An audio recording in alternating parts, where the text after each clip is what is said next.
What if I told you that the future isn't as mysterious or untouchable as we often believe? In this lesson, we embark on a fascinating journey into the realm of foresight and prophecy.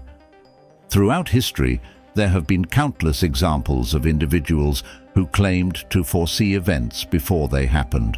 Prophets, seers, and visionaries who offered glimpses of the future.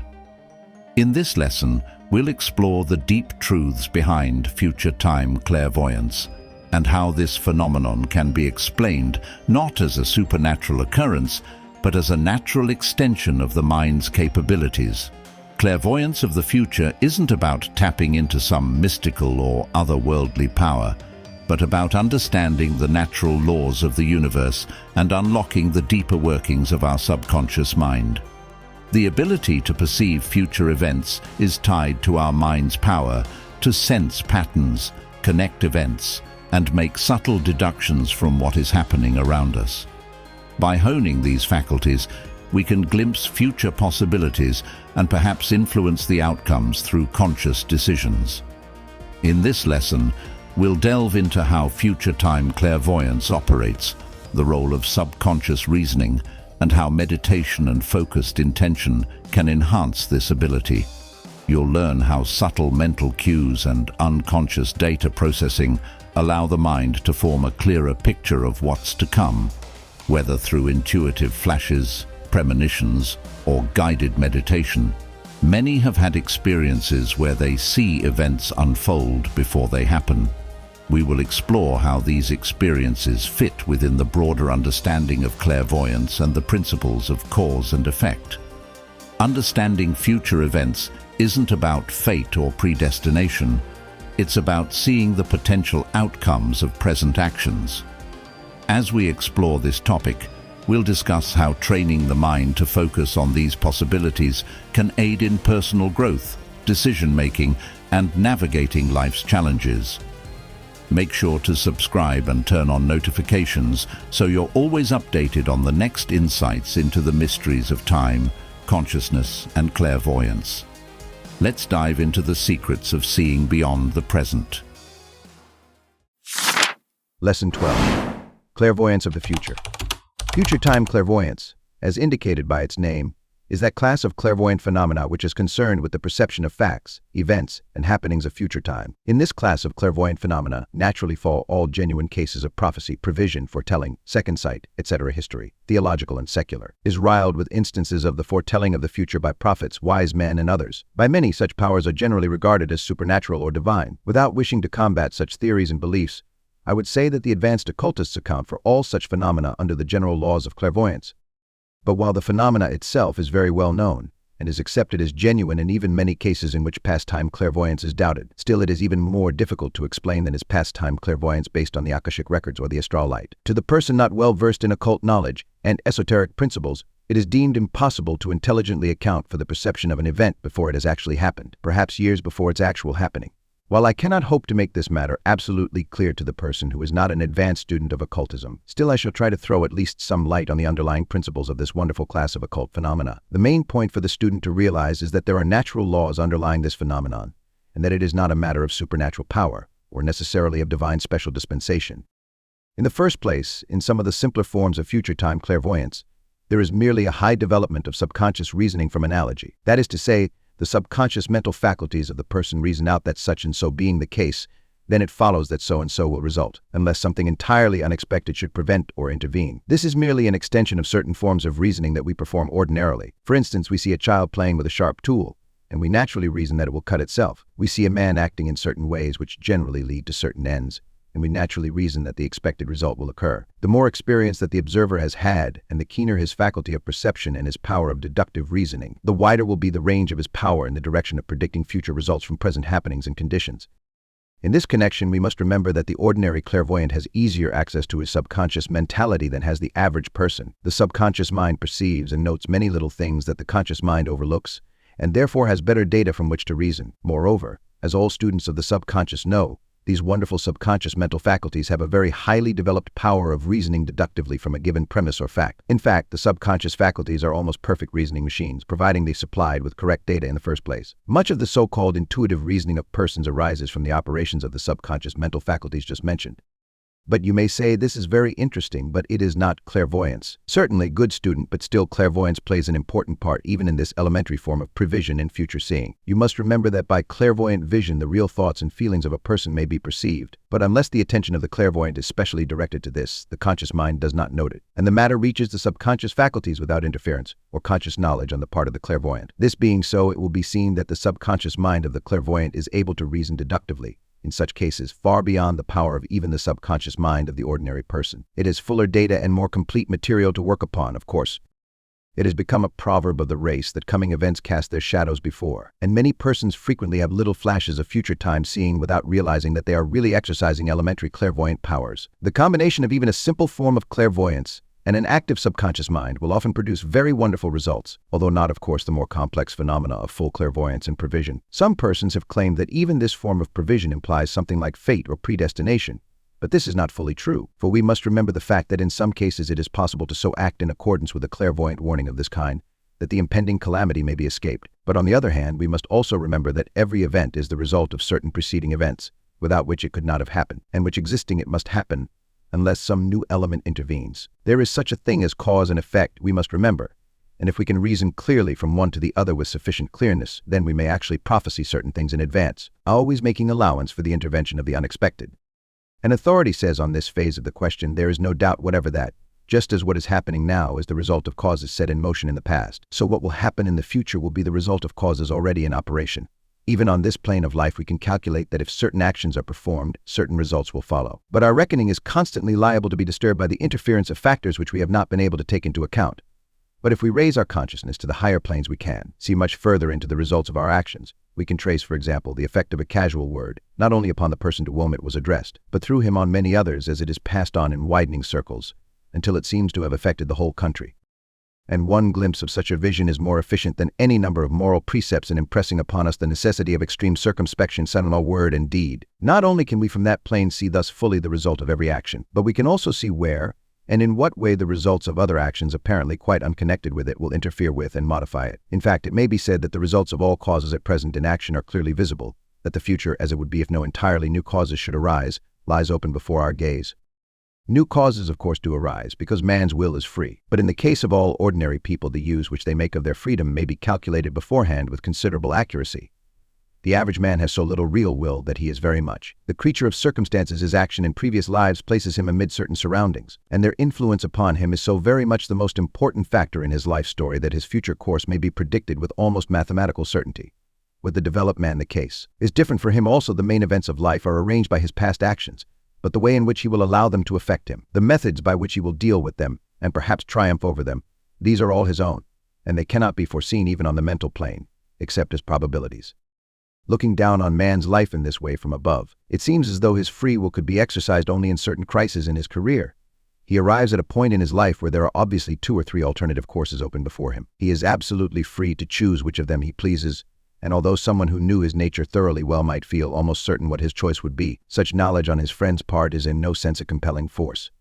But when he has chosen, he has to go through with it and take the consequences. Having entered upon a particular path, he may, in many cases, be forced to go on for a very long time before he has any opportunity to turn aside. His position is somewhat like that of a driver of a train. When he comes to a junction, he may have the point set either this way or that, and so can pass on to whichever line he pleases. But when he has passed on to one of them, he is compelled to run on along the line which he has selected until he reaches another set of points, where again an opportunity of choice is offered to him. But interesting and wonderful as this phase of future time clairvoyance undoubtedly is, it pales before the fuller and more complete phases, and in the latter we must look elsewhere for the explanation, or approach to an explanation. The explanation of this higher form of future time clairvoyance must be looked for in a new conception of the nature and meaning of time. It is difficult to approach this question without becoming at once involved in technical metaphysical discussion. As an example of this difficulty, I invite you to consider the following from Sir Oliver Lodge, in his address to the British Association at Cardiff several years ago. While what he says is very clear to the mind of a person trained along these lines of subtle thought, it will be almost like Greek to the average person. Sir Oliver Lodge said, A luminous and helpful idea is that time is but a relative mode of regarding things. We progress through phenomena at a certain definite pace, and this subjective advance we interpret in an objective manner, as if events move necessarily in this order and at this precise rate. But that may be only one mode of regarding them. The events may be in some sense of existence always, both past and future, and it may be we who are arriving at them, not they which are happening. The analogy of a traveler in a railway train is useful. If he could never leave the train nor alter its pace, he would probably consider the landscapes as necessarily successive and be unable to conceive their coexistence. We perceive, therefore, a possible fourth-dimensional aspect about time, the inexorableness of whose flow may be a natural part of our sense limitations. And if we once grasp the idea that past and future may be actually existing, we can recognize that they may have a controlling influence on all present action, and the two together may constitute the higher plane or totality of things after which, as it seems to me, we are impelled to seek in connection with the directing of form or determinism, and the action of living being consciously directed to a definite and preconceived end.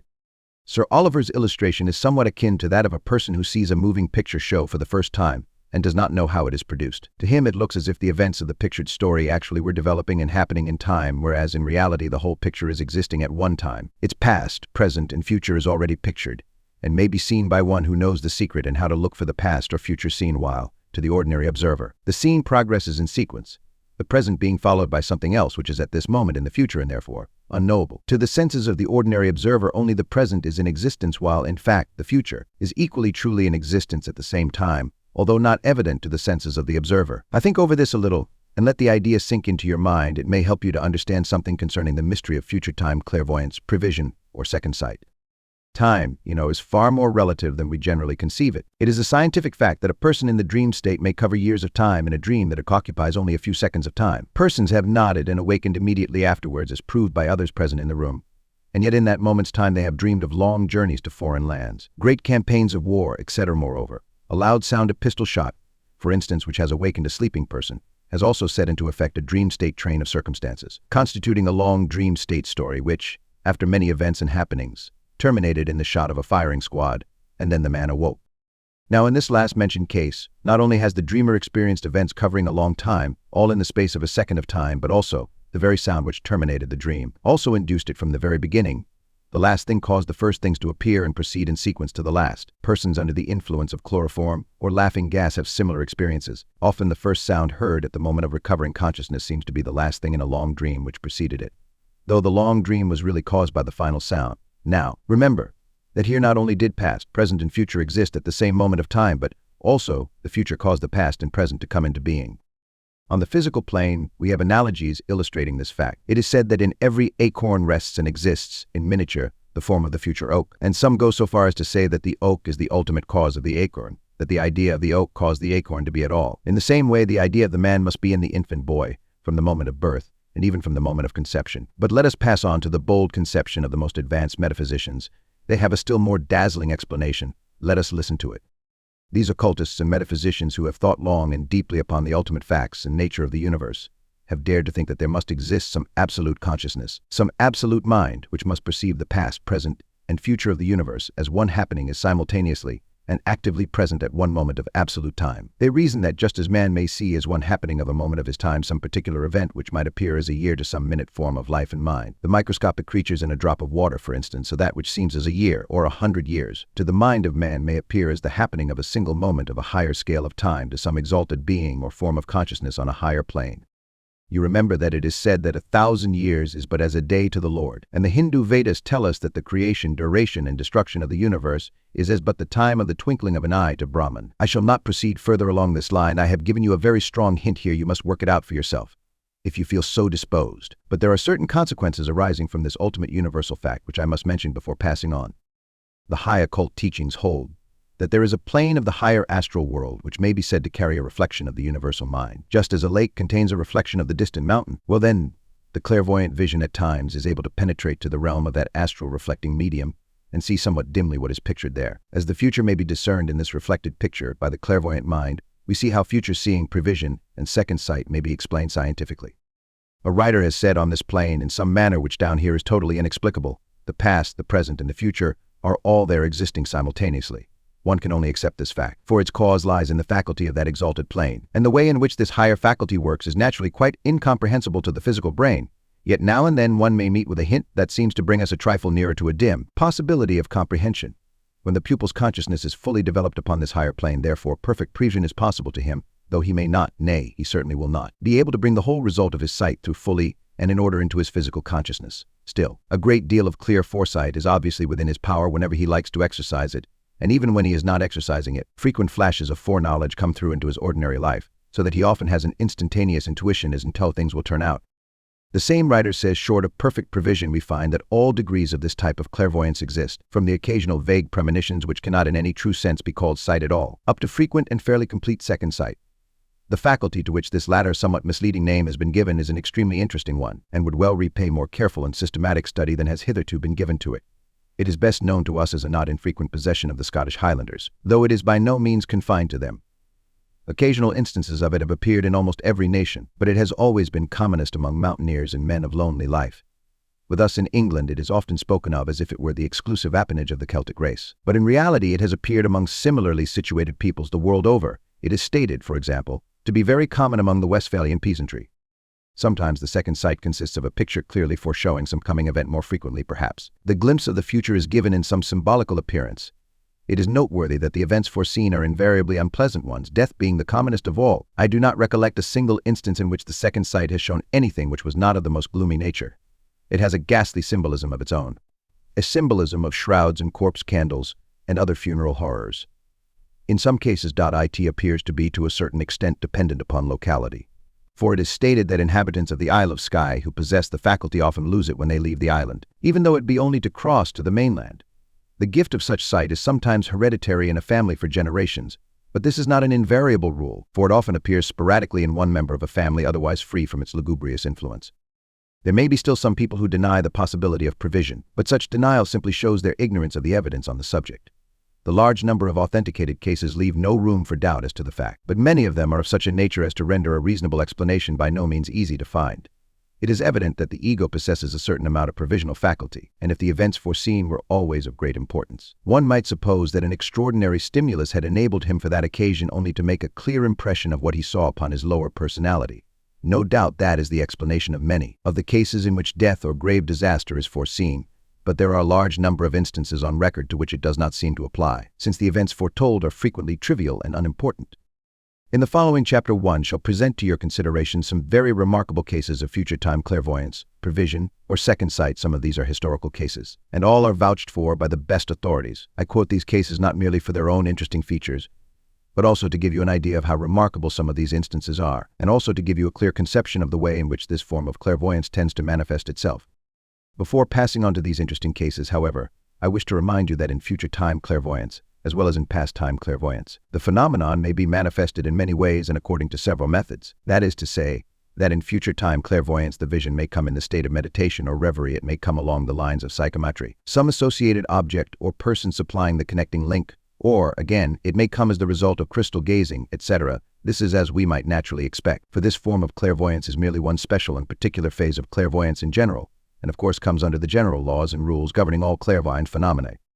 Future-time clairvoyance, prevision, and second sight may, like any other form of clairvoyance, be developed and unfolded by means of the same rules and methods that I have already suggested to you in the preceding lessons. It is all a matter of attention, application, patience, exercise, and practice. I may say, however, that the strong desire and wish for the perception of future events, held firmly in mind during the practicing and exercising, will tend to unfold and develop the clairvoyant faculties in this particular direction. Strong desire and earnest attention in the desired direction will do much to cultivate, develop, and unfold any psychic faculty.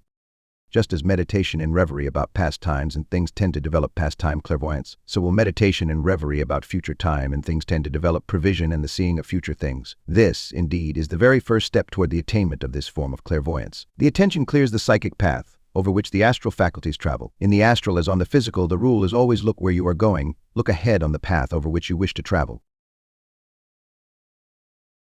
Thank you for joining me in exploring the fascinating world of future-time clairvoyance. We've seen how our subconscious mind and attention can help us unlock glimpses of what's to come. What are your thoughts on how much of our future is shaped by our will, and how much is influenced by external forces? I'd love to hear your insights in the comments. If you enjoyed this lesson, make sure to subscribe and turn on notifications so you won't miss the next video. Lesson 13, Second Sight, Prevision, and more. It's going to be an exciting dive into some real-life examples of premonitions and future seeing from around the world. Don't miss out.